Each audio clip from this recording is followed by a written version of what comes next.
chilling tales for dark nights.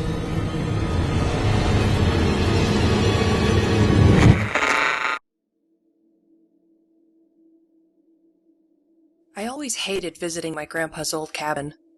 That might make me seem spoiled or ungrateful. What kid doesn't enjoy seeing her grandpa? Especially considering he was the only grandparent I had ever known.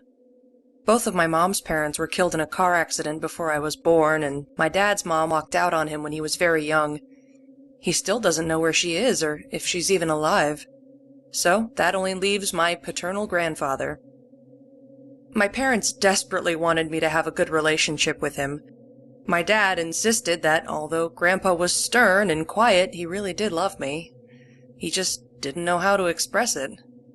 I figured that was probably true, but it didn't change the fact that trips to his house were filled with idle hours watching television and reading while he worked during the day, followed by awkwardly silent dinners in the evenings. I rarely saw him, and he seldom spoke in any loving way. He just kept a wary eye on me, like he was waiting for me to break something of his or talk out of line. Still, my parents insisted on sending me to spend a week with him every summer since I was 10, old enough to look after myself for the day. I had visited his isolated cabin in the woods several times before with my parents, but this would be the first time I stayed overnight by myself. There were no kids my age around, or neighbors of any age for that matter, so I would have to pass the time by myself. This may sound awful for a 10-year-old girl, but I was used to being alone. I was an only child and was always a bit of an introvert. Truthfully, I knew I probably wouldn't be able to make new friends even if I had the option. So on my first day at the cabin, I set out into the woods with a Nancy Drew book tucked under my arm to find a peaceful area to read, away from the musty old person smell of the cabin. After walking for a while, I found a little clearing illuminated by the sun breaking through the trees. Pushed against a large oak and surrounded by pretty flowers was a large hollow log. The whole scene reminded me of a place where the characters in my stories would have their adventures, so I decided to make this little clearing my own special spot for the next 6 days. I plunked myself onto the center of the log, leaned against the trunk of the oak tree, and began to read, thinking that I might be able to enjoy my week here after all. I was incredibly comfortable in my new place. The smell of the flowers, the hum of the insects around me, and the gentle breeze soon had me drifting to sleep, content with the feeling of nature. The wonder was gone when I suddenly awoke hours later to find that the sun had set. The moonlight cast eerie shadows on the ground. The trees that felt so welcoming during the day were spooky silhouettes against the darkness, bending and snapping in the wind. The insects' pleasant buzz was replaced with a distant howl and the low hoot of a nearby owl. The dry leaves scraped across the forest floor beside me with a rustle that chilled me to the bone. I sat up on the log, rubbing my eyes and attempting to clear my sleep-fogged mind. Just as I was realizing the trouble I would surely be in for coming home so late, I heard it. To my left, at the end of the log, I heard a voice say 2 words. "Hello, Ella." I froze. I have never felt so cold, so vulnerable. There was something wrong with that voice. It was too creaky, too low, too dry. I heard the leaves scrape across the ground again, but I felt no more wind. The air was oddly still. The realization suddenly hit me that this creepy rustling noise was not leaves. It was the low, raspy giggle of whoever had spoken. They were laughing at me. Slowly, I turned to the source of the awful laugh, and felt my blood freeze at the sight beside me. A little girl crouched at the end of the log, her cracked and bloody fingernails scraping the dark wood. Her hair was probably blonde, but it was also slick with dark red blood, pouring from the horrible gash on the side of her head. The blood trickled onto her gray, bruised face. Her eyes were bloodshot, as though she had been crying for hours, maybe even days. But I could only assume she eventually ran out of tears and decided instead to smile. Oh God, that smile. A grin stretched unnaturally wide on her bruised face, clashing with the sadness of her eyes, giving her the look of one who has truly gone insane. Her teeth were mostly stained with blood, but the parts that were not shone white, bright white. She continued to giggle, but did not part her teeth. She giggled through them, and stretched that grin even more as she watched me. She sprang from her crouched position on the ground and perched beside me on the log. The movement was so sudden that I clambered back, crashing onto the soft ground and staring in wide-eyed terror at the thing above me. She giggled louder at my terror, sounding like the static on a phone, and tilted her head to the left as she observed me. She tilted it so far that I could swear I heard her bones cracking before she spoke. "You're scared," she said. Grin never wavering, head still tilted.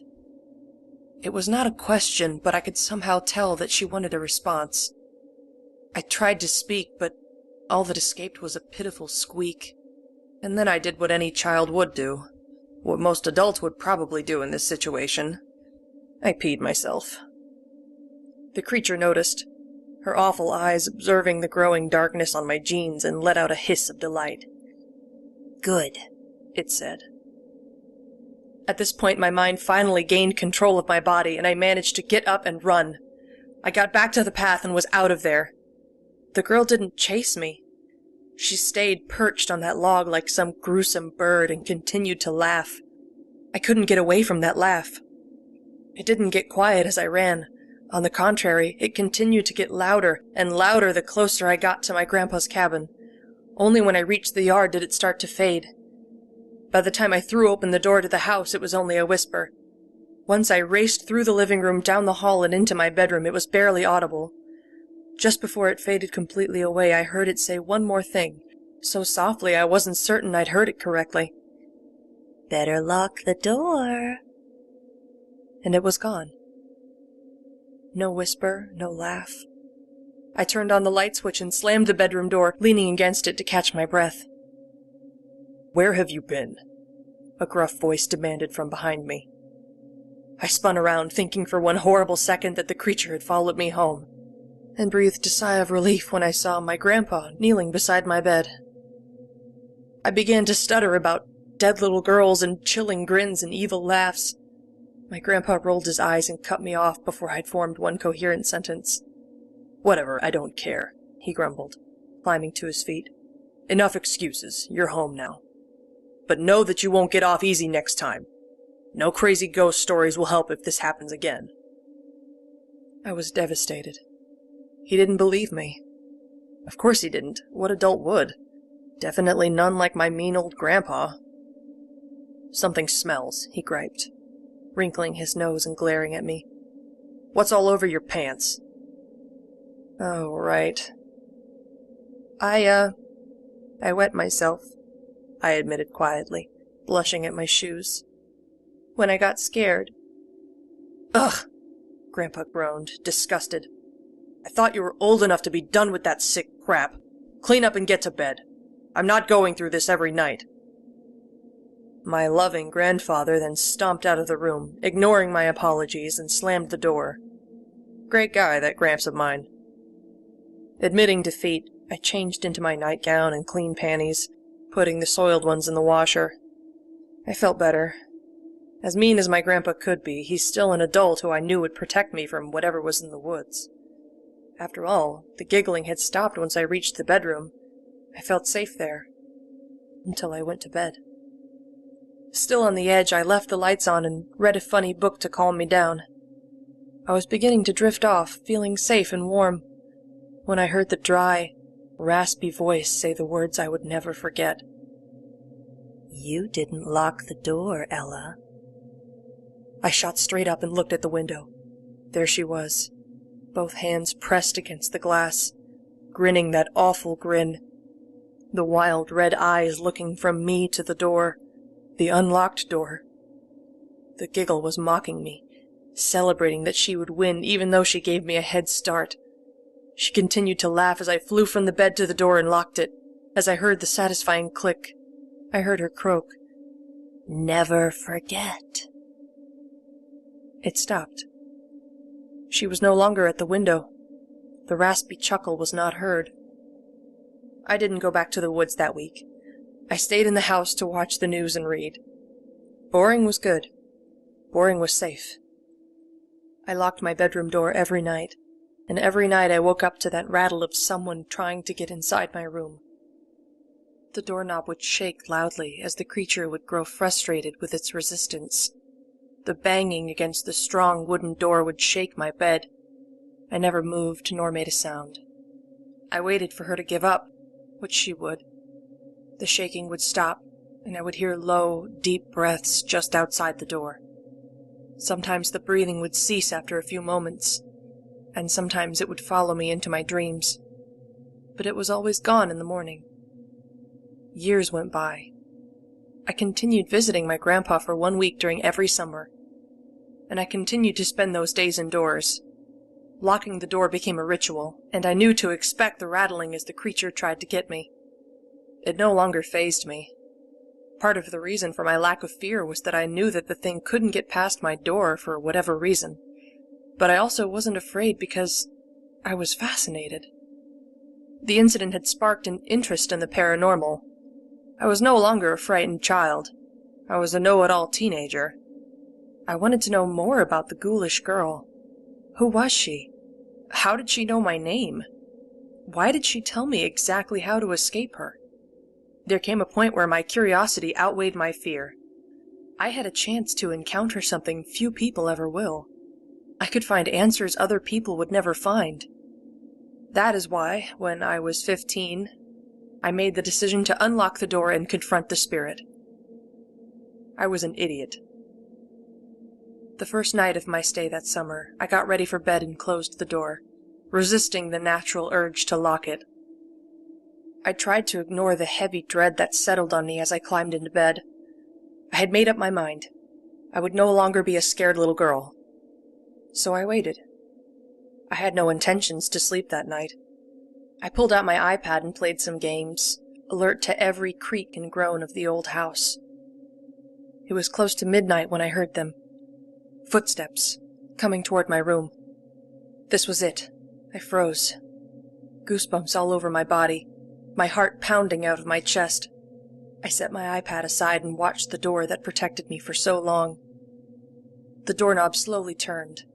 I held my breath. The door was opening. This all happened in just a few seconds, but it felt like hours. The door was completely open now, revealing a larger silhouette than I expected. I fumbled for the lamp next to my bed, grabbed the thin chain and tugged. Light flooded the room to reveal my grandpa. I laughed. I couldn't help it. The relief was overpowering. There was nothing to fear. My disappointment that I would not discover the secrets of the dead was pushed aside by the sheer joy that I was safe. No dead girl stood before me. It was only my grandpa, smiling at me in a way that he never has before as he stepped into my room. "Grandpa! You scared me!" I laughed, pushing my hair back with shaking hands. "You left the door unlocked for me," he noted, smiling warmly and closing the door softly behind him. "Yeah, I did." I couldn't stop laughing at my own foolishness for leaving it locked for so long. "I knew you'd come around, pretty girl," my grandpa whispered, sitting beside me and tucking a strand of hair behind my ear. "I knew I just had to be patient for you." What was he talking about? "I could have unlocked it myself," he continued. "I have the key, of course. I thought many times about using it, but I resisted. I knew I had to give you the choice to let me in. It's more special that way. I knew you'd come around." This wasn't my grandpa. My grandpa was strict and never smiled. He never had a kind word to say. My grandpa doesn't sit on the bed and touch my hair, and he certainly doesn't run his hand up my thigh like he's doing right now. "Stop it!" I cried, slapping his hand away and jumping out of the bed. "What are you doing?" A flicker of surprise passed his face quickly before he relaxed back into that sickly sweet smile. "Honey, I won't hurt you. Just come back to bed and we'll take it easy." This wasn't happening. This couldn't be happening. I felt like I was going to vomit. I wanted something paranormal, something otherworldly, but this was real. Far too real. "Shy all of a sudden?" the man on my bed asked, chuckling. "Allow me to break the ice, then." With that, he grabbed my hand and pinned me onto his lap before I had a chance to react. With surprising strength, he squeezed my arms to my side and silenced my cries with a crushing kiss. No, no, no! Summoning all my strength, I broke away from him and tore out of the room. I heard his surprised yelp and his pounding footsteps as he quickly chased after me, but I didn't look back. I hurried out of the cabin. Ghost or no ghost, I was heading for the woods. I wasn't sure where I was going to go or what to do. I just ran as fast as I could, my grandfather right on my heels, cursing and screeching that I would regret this. I ran, hoping there would be a house on the other side of the woods, or maybe he would trip and break something, or maybe he would grow tired and give up. I didn't know. We reached the clearing where I had met the little girl 5 years earlier, and I was struck with an insane idea. I'm not sure what I expected to happen. I just knew that my grandpa was threatening, and I was desperate to stop him. I raced to the old log and fell to my hands and knees, peering into the hollow darkness within. "Help!" I screamed, my panicked voice echoing back to me. "Please help! It was unlocked! The door was—" 2 strong hands grabbed my shoulders and whirled me around. I was looking into the face of the lunatic I once called Grandpa. His eyes rolled wildly in his head. His thin white hair stuck out at odd angles, and his mouth was twisted into a furious snarl. Panting and heaving, his red face was full of hatred and contempt for me. I saw no love there, no mercy. "You," he wheezed, "are going to regret—" He stopped. I heard something move behind me, and his eyes widened in terror as he gaped over my shoulder. With a scream, he pushed me away and jumped back. I fell on my butt and backed away, turning toward my savior. Her skin was still gray and her wound was still bleeding. That impossibly wide grin was still plastered across her bruised cheeks. Her eyes, however, were no longer sad. They glowed triumphantly as she approached my whimpering grandfather. "You!" he stammered, falling backwards and attempting to scramble away, seemingly unable to break eye contact with the dead girl. She chuckled as she watched his horror, giggled louder when he let out a painful cry and clutched his chest, giggled louder still as he fell to his side, clawing at his heart, laughed harder and louder than ever when he turned his head toward the night sky, the life fading from his eyes. I squeezed my eyes shut, my back against a tree, and prayed for it to end soon. It did. The girl's laugh faded away, whispering one last message. "Goodbye, Ella." The next day I called the police to let them know that I had gone for a hike that morning, only to stumble upon the corpse of my beloved grandpa. Some nice officers arrived to comfort me and to get my statement before driving me home. Cause of death was a heart attack. Some people thought it was odd that he had been in the woods when he died, but no one questioned too much. It wasn't unheard of for him to take late-night walks. I didn't tell my parents what happened. I didn't think there would be a point. It would only cause more pain. He was dead. That was all that mattered. I even went to help them clean out his old cabin. I was tasked with boxing up the books. As I pulled an old photo album off the shelf, I managed to let it slip through my fingers and hit the floor, sending poorly secured photos flying everywhere. Cursing my clumsiness, I bent down to gather them all. I picked up the photo closest to my feet and froze. It was her, sitting on the porch of my house, holding a baby and grinning a wide grin that was much more pleasant when it matched her eyes. Her skin was creamy white and her cheeks were rosy. No wound spilled blood onto her beautiful blonde hair, but there was no doubt.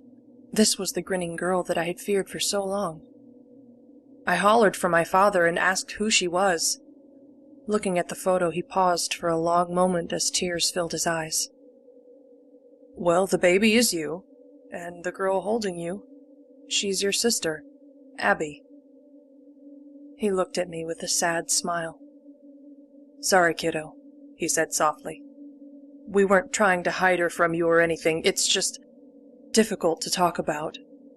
She died when she was 10. You were barely a year old. We should have told you all of this sooner, but we weren't sure how to go about it. At some point, I guess we just decided to let it go, figuring it would come up when the time was right." I could hardly register what he was saying. I heard myself ask how she died. She was playing in these woods out here, running around and having fun when she tripped, banged her head on a log and died instantly. She was found in the same general area they found my dad. At these words he broke down into fresh tears. I comforted him numbly, knowing I would never tell him what I knew in my heart. He need never question his idea that his daughter was playing happily before she died. It would be cruel to tell him that Abby died running away in terror of the man that he called Dad. Nor would he ever know how long her spirit lingered in that place, unable to rest in peace until she warned the sister she knew so briefly of the danger, only leaving once the monster was dead. Looking at the photograph of the smiling girl who held me so securely in her arms, I could only think of 2 words as my eyes filled with tears. "Thanks, sis."